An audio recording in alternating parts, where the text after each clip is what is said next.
Hello, hello, hello, everyone, and thank you for joining for another episode of Ask Miss Jai Live. I am so excited to be here with you today and streaming live while in Colorado, which is very, very exciting for me. I think that today's conversation will be hopefully very helpful. Today, we'll be talking about anti trans legislation, what it is, what it looks like, how it impacts our health, and what we can do as providers to support trans and non binary people in our care while they are experiencing this legislation that's being introduced across the country. So, stick around and we will talk through some of those pieces today.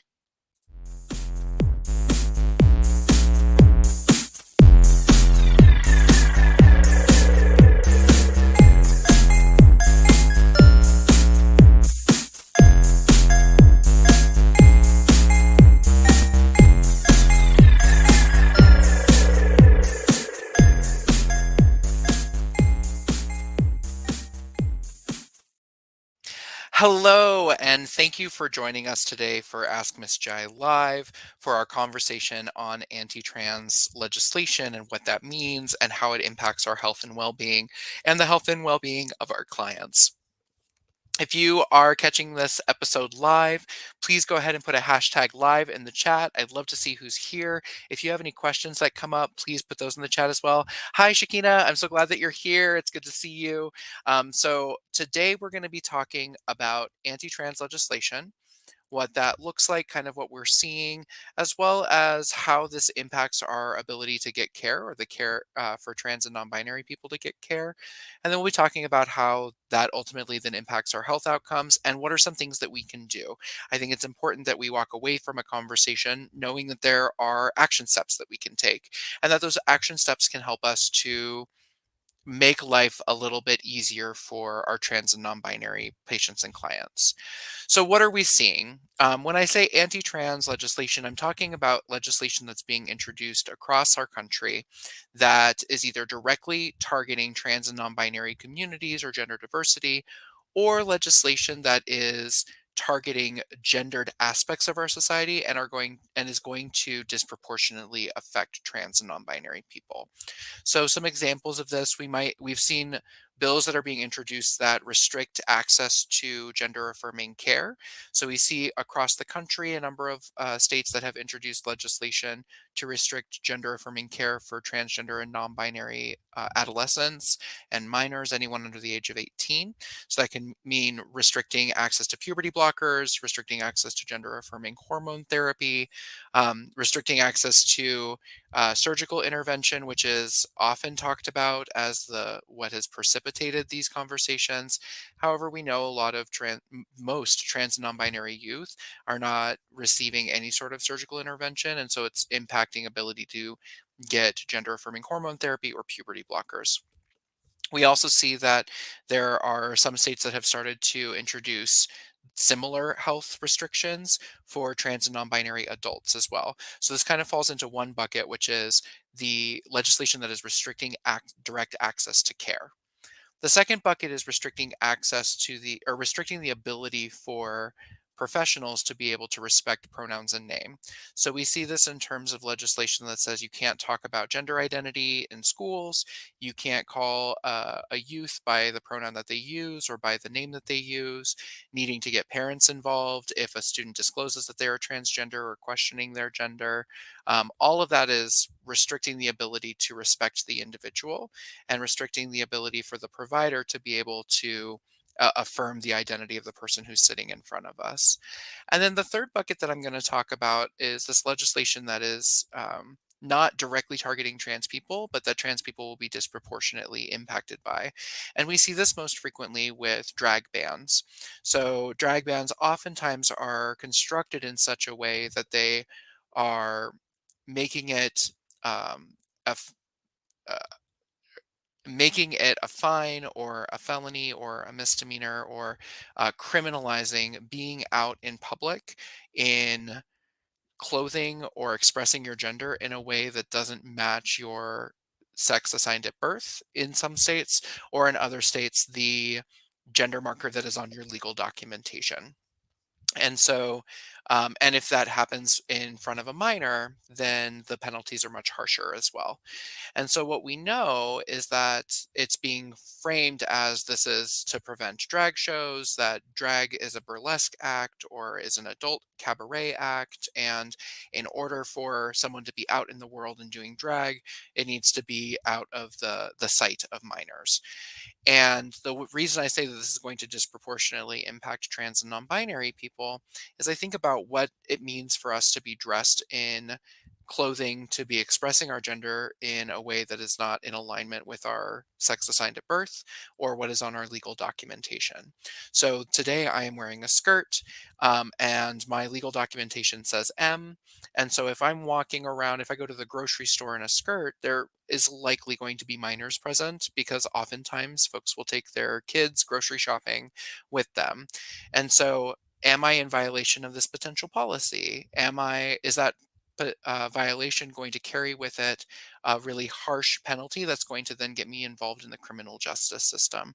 And so even though that these policies are being created, or this legislation is being created to criminalize drag in certain aspects, it will disproportionately impact trans and non-binary people who do not pass as the gender that they are expressing, from the perspective of other people. And so also, like, what does it mean to pass? Like, if I have long hair but I don't have my facial hair anymore, am I passing? Do I need to hyperfem myself up? And so we see that this legislation is going to harm trans and non-binary people, and it's also going to push this narrative of, in order to be seen as a legitimate trans or non-binary person, you need to transition to a certain uh, kind of idealized version of what it means to be masculine or feminine. And so, which is a little bit more on the social side than on the criminal side. So how these things impact our ability to get care: some of them can be, the connection to how it will impact our ability to get care are really clear because they're restricting our access to care. So if we're not able to get our hormone replacement therapy, if we are not able to get our gender affirming care, whether we are minors or adults, then it's automatically going to restrict our ability to get care. It is also going to restrict our ability to get care to address other health conditions, because for a lot of trans and non-binary people, the first step to getting care is getting care around affirming our gender identity, and then everything kind of falls under the priority of getting those pieces first. Because when we are addressing gender dysphoria, we are addressing some mental health symptoms that could be coming up. We are seeing a future for ourselves. And for a lot of us, we might not have the motivation. And us, I use communally for trans and non binary people, we might not have the motivation to address some of the other chronic health conditions we're facing because we don't see a future for ourselves, because we don't see ourselves in our future. And so, if we can start to get that gender affirming care, then we are more likely to engage around other things like diabetes management, addressing chronic health conditions that are going unaddressed, addressing weight and nutrition and all of these other pieces. So, having legislation of this type automatically creates a barrier to accessing healthcare. It also means that we are going to be experiencing a fear of mistreatment. There is already a lot of distrust and mistrust within the trans and non binary community directed towards medical providers or those who are associated with medical providers. And this isn't for undue reason. We see from the US Trans Survey from 2015 that a lot of trans and non binary people report being misgendered, being called by incorrect names, or experiencing harassment or physical or sexual violence at the hands of providers. And so, because we have a history of having to communicate with one another around who is a safe provider in order to find providers that would not do us harm, we find that trust from a provider is difficult to build, and that it's easily lost. So sometimes organizations get a reputation of being not safe. And as a result, our community has a lot of fear that if we go to an organization that is not safe or has a reputation for not supporting trans people or has not been vetted by other trans people, then we are going to experience mistreatment. And on the base level, it might just be the intent being positive, but the impact being harmful.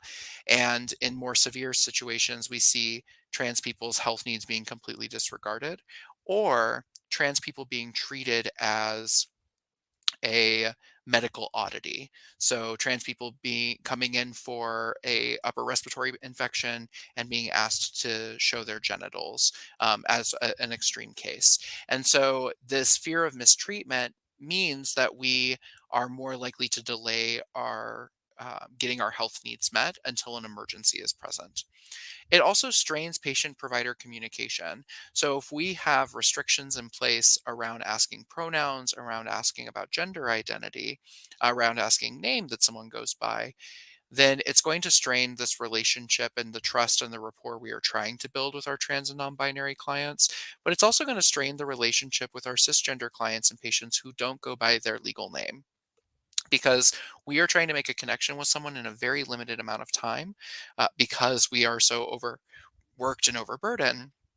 We're trying to make this relationship or develop this relationship with someone to show them that we care about their overall health and wellness, so that they are more likely to continue to engage with us, so that they're more likely to be adherent to their medications, more likely to follow up on appointments and follow up on referrals. And so when that is threatened, when that relationship is threatened, then it makes it harder for us to do our jobs as healthcare professionals, as public health agencies or staff. The other piece is that we're not when we are not able to actively get our healthcare needs met, then it means that we're losing out on opportunities to also get other folks activated into care who are not part of our health system already. So if I, as a trans and non-binary person, if I'm going to get my healthcare needs met, and I experience harm at the clinic. Either I'm being misgendered, I'm not being asked about my gender identity, or someone is hyper focusing on my gender identity, they're not addressing my concerns or my needs. Then the next time that someone in my community asks who they should go to see for primary care, for oncology, for uh, vaccinations, for uh, allergy shots, if I know that I've had a negative experience at this organization or from this provider because of legislation requirements or because of fear of future legislation requirements, then I may not, as a patient, be able to connect it to that, but I will be able to connect it to it is unsafe for me to get services here. So when my friend asks me where to go, I'm going to tell them, I don't know where to go, but don't go here, because we are trying to look out for one another and make sure that spaces are safe for one another. So, how does this ultimately impact our health outcomes? So, we already know that trans and non binary people across ages, across our society, experience severe psychological distress. We already know that there are mental health outcomes that are very scary. The reports are very scary in our community. We know that suicidality is incredibly high. We know that experiences of depression and anxiety are very high. Substance use is very high. And because of this, because we're seeing legislation be introduced that is further removing the opportunities for us to get access to gender affirming care, we are seeing those things increase. If someone is not able to get access to care that affirms their identity and decreases gender dysphoria, then the symptoms of gender dysphoria are going to increase, which often includes psychological distress. Additionally, if someone is living in an environment where they have had access to gender affirming care and suddenly that access has been restricted or removed from them, then they're going to have to be experiencing the uptick of gender dysphoria, in a way, and body dysphoria in a way that they have not had to experience either for some time, or may not have experienced if they were able to start puberty blockers early. And so that can also start to increase psychological distress. There's also a greater chance of interaction with criminal justice and with incarceration. So I gave the example of drag bans, right? So if we already know that trans and non-binary people, especially black and brown trans and non-binary people, experience over policing because of assumptions about what it means to be trans and non-binary and what it means to be black or brown in our society in the United States. And so, because of that, if we're further criminalizing aspects of our community that are going to disproportionately affect trans and non binary people, then there is a greater chance of engagement in incarceration in the criminal justice system. And that can also greatly impact and disturb our ability to get ongoing care. So, either it can impact our ability to get our gender affirming care, it might result in us going off of our medications. I think about for my siblings, my trans and non-binary siblings who are living with HIV and HIV positive, the ability to continue your medication might be disrupted, and the disruption on the exiting of incarceration as well, because oftentimes there aren't structures and support structures in place for folks who are re-entering the population to be able to have connection to medical care, to be able to continue to get their medications, to be able to have a bridge fill that will get them till they're able to see their provider. And so we see these disruptions in care. And then from a provider standpoint, if we're working with someone and we don't know that they've been incarcerated, we don't know that they've been engaged in the criminal justice system, or they're experiencing recidivism, meaning this back and forth of being incarcerated and not incarcerated, then our assumption from a provider standpoint might be that this person just misses appointments, that they're not picking up their medication, so they're not adherent to their medication. And so we might unintentionally label this patient as non adherent or as difficult. And the result is, and the reality is that this individual is not challenging or difficult. It's that they don't have the ability to continue to come to appointments because of experiences of incarceration. And then I think we're also seeing, and I don't think we see an increase um, in violence directed toward the trans and non-binary community, and also towards trans and non-binary individuals. So we see increased rhetoric about trans and non-binary people and drag performers being groomers and pedophiles. We see increased experiences of violence and violence being enacted upon trans and non-binary bodies. We see I would say that suicidality is a form of that violence enacted as well. I think about for myself, I have been running this show for 3 seasons. I have maybe 30 viewers on YouTube, and then I have a lot of folks who view me on Facebook and on Instagram. But every now and again, I'd say probably once a season to twice a season, someone connects with me and they start spreading kind of this vitriol around identity. So I've been told things like, I can't wait for you to become a statistic, referring, or I can't wait for you to become the 40%, referring to the fact that 40% of trans and non binary people within their lifetime have attempted suicide. Folks starting arguments and fighting around identity, saying things like, I want to find out where you live, or I'm going to find out where you live. So we're seeing an increase in these things happen.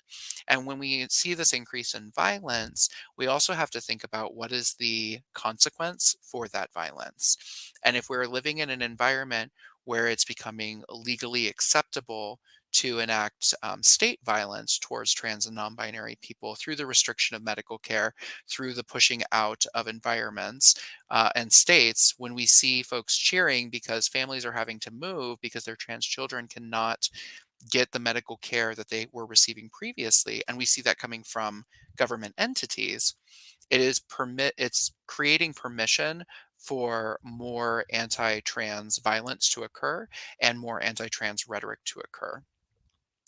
So I think it's important for us to take a breath, because it's a heavy topic and there's a lot that goes into it. I think we've been seeing this continually increase over time, and we see that from the number of anti-trans bills that have been introduced over the past few years. Last year was a record-breaking anti-trans legislative session. This year is a record-breaking anti-trans legislation session as well. So we are seeing that this is increasing over time, but I do think that there are things that we can do as public health and healthcare organizations, and things that we can do as individuals working within those organizations. And I want to put here, so Shakina mentioned some states have anti-trans bills that can fine or imprison providers for providing gender affirming care to trans youth, and some states include adults. Absolutely. So, this is a really good point that when we're talking about criminalization, we're also talking about the criminalization of our providers, and creating this environment where it becomes permissible for us to remove people who are trying to just follow the ethics of of what they have taken on as their life, which is to be a helper, is to provide care for folks. The other thing that I think about is gender affirming care oftentimes is boiled down to hormone replacement therapy and um, to hormone replacement therapy and to surgeries. But I also think about things like plastic surgery.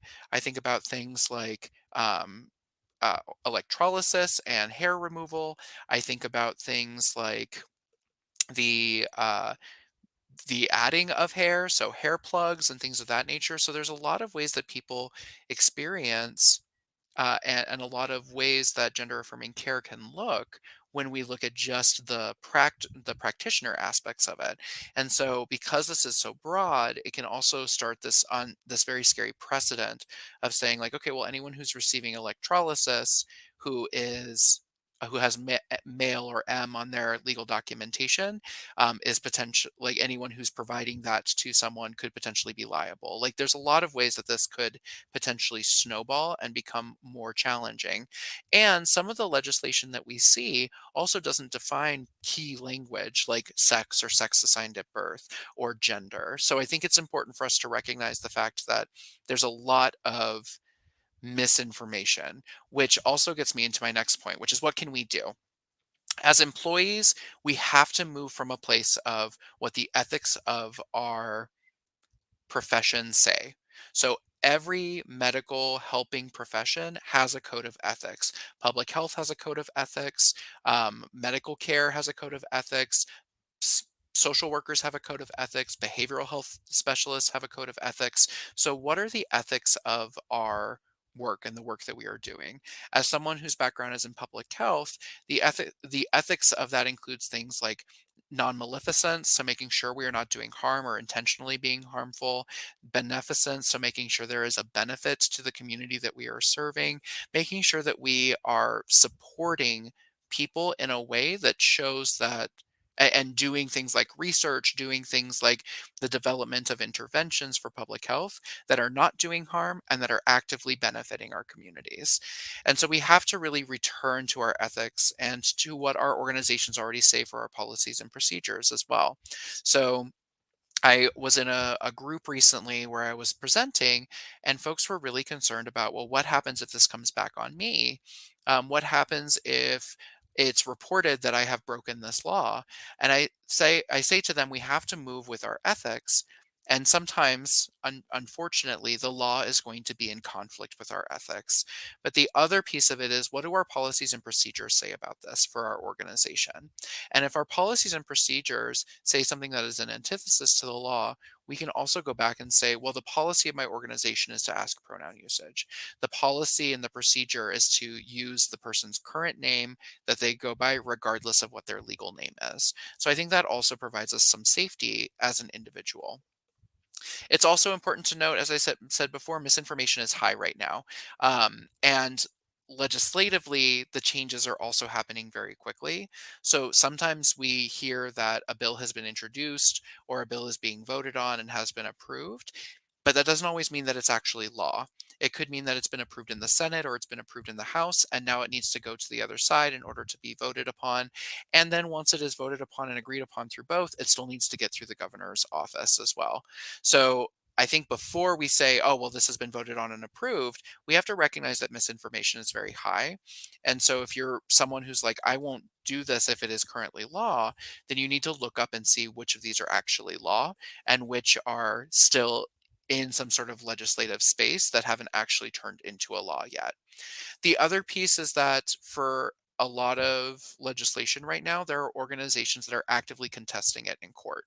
So even if a law goes into effect, if you have an organization that starts contesting it in court, there's the potential that law is no longer in effect while it is being sussed out in court. So again, I think that that is a good time for you to return to what is, if you have a legal team for your organization, what are they saying? And if you don't have a legal team for your organization, then what do your policies and procedures say, and what are the ethics of your position, and your specific helper field say? The other piece of this is that we have to discuss.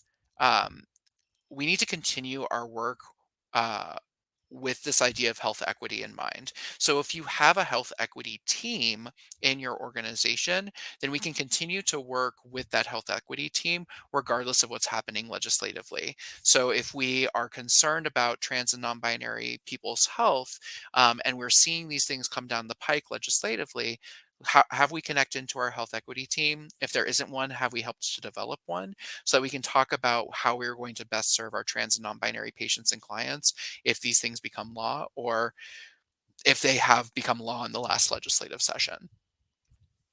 So those are some of the things we can do as employees. As an organization, we need to develop and provide white papers and information about the impact of this legislation and the mental health outcomes of our trans and non-binary patients. I think there's a lot of fear sometimes from organizations, especially from public health organizations, about engaging with legislators, because I think there's a lot of fear of having money removed.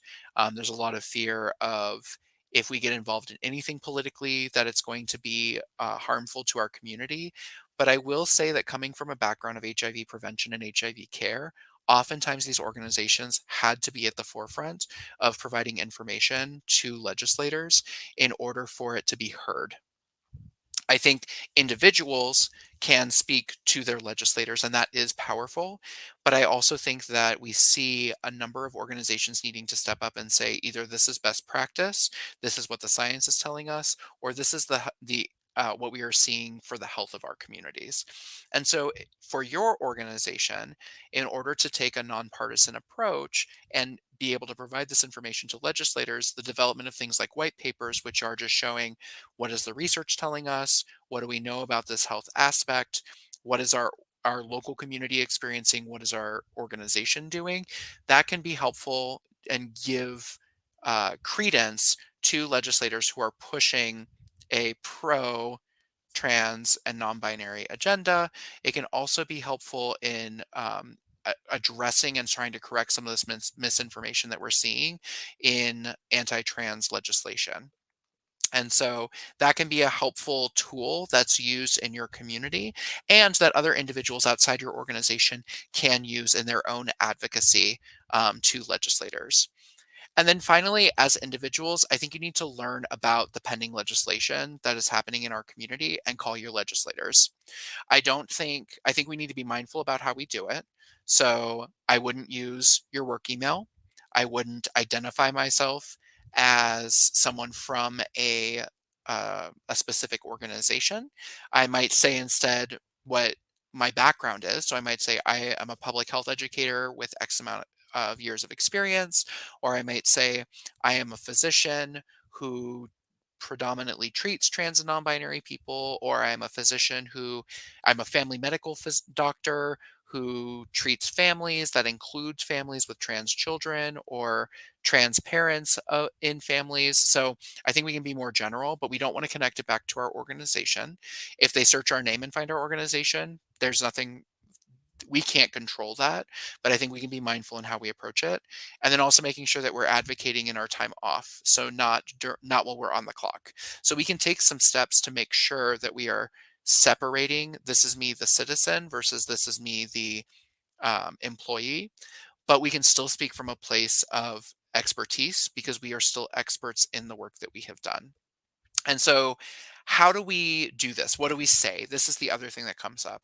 I think one of the things that can be really helpful is finding the organizations that are tracking anti-trans legislation. So the Transformations Project shows what bills are currently in some sort of process in your local state, what bills have passed and what bills have failed. So this gives you an idea of what's currently legislatively passed versus what is currently being voted upon.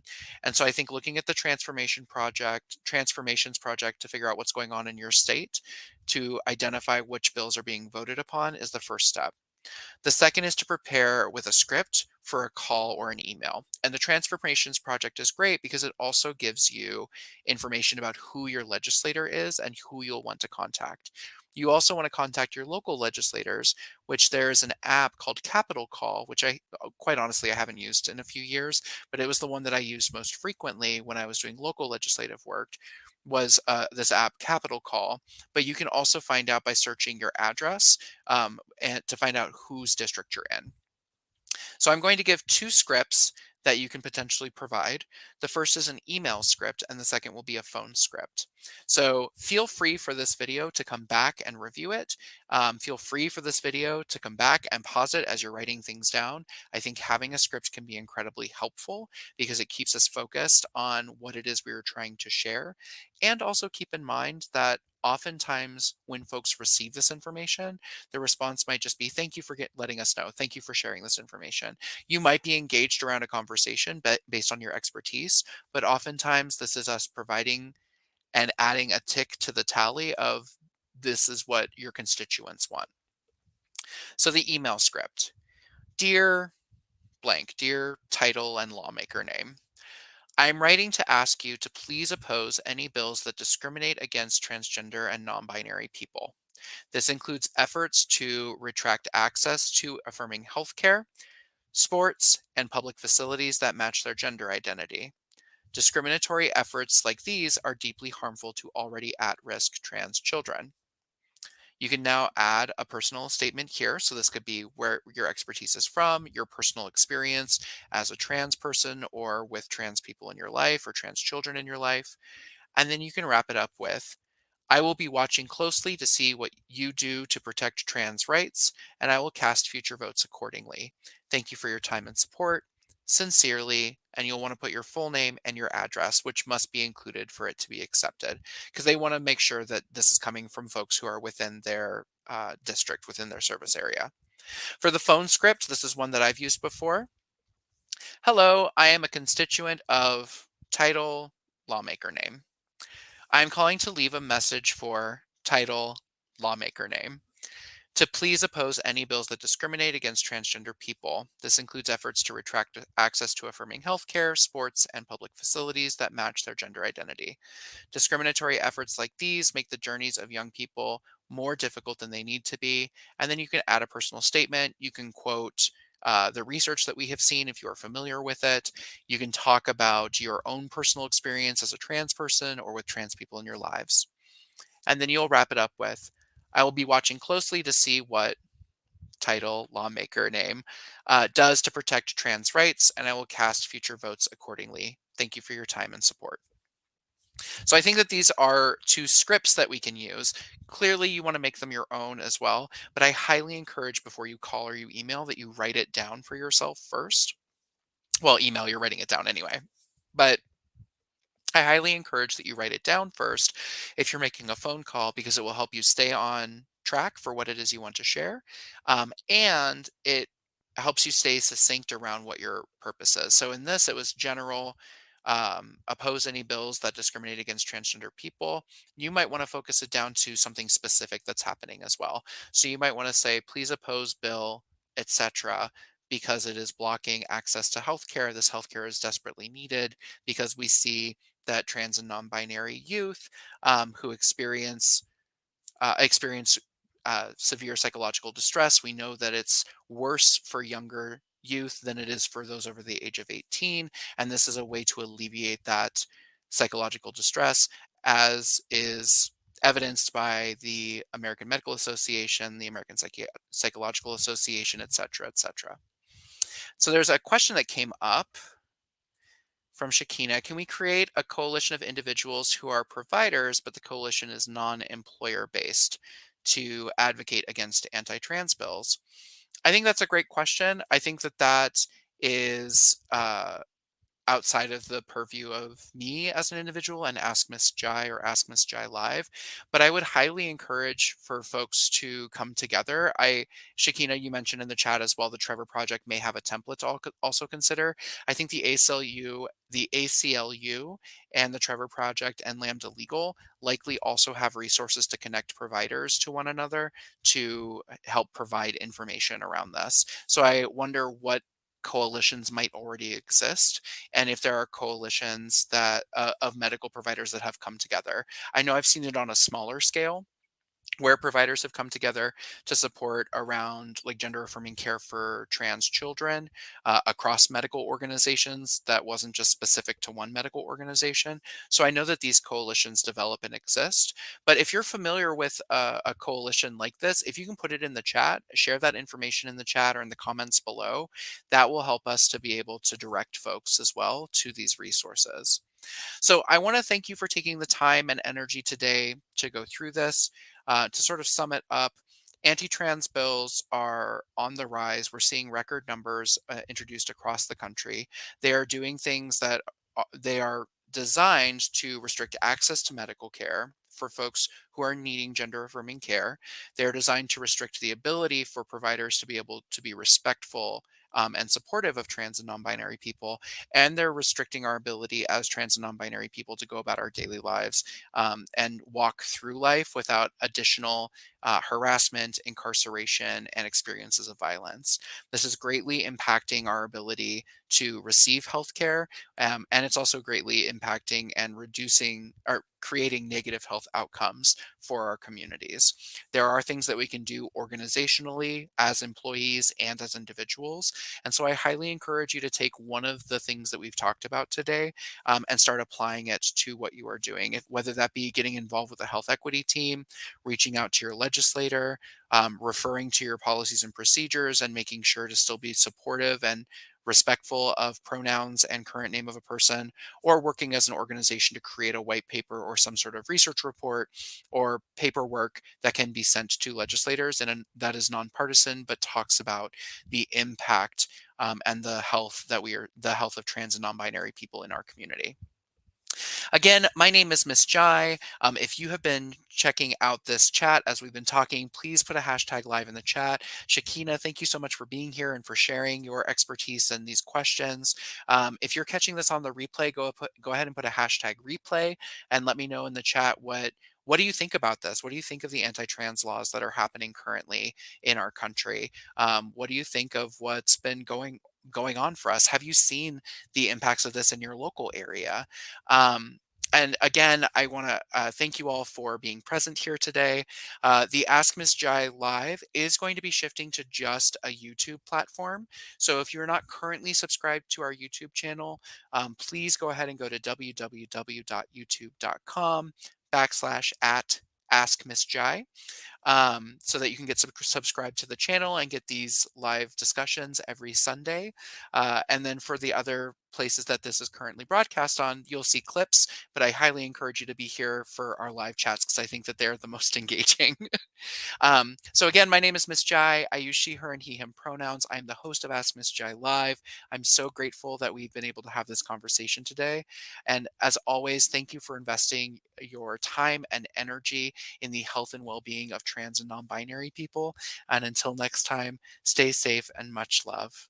Have a great night.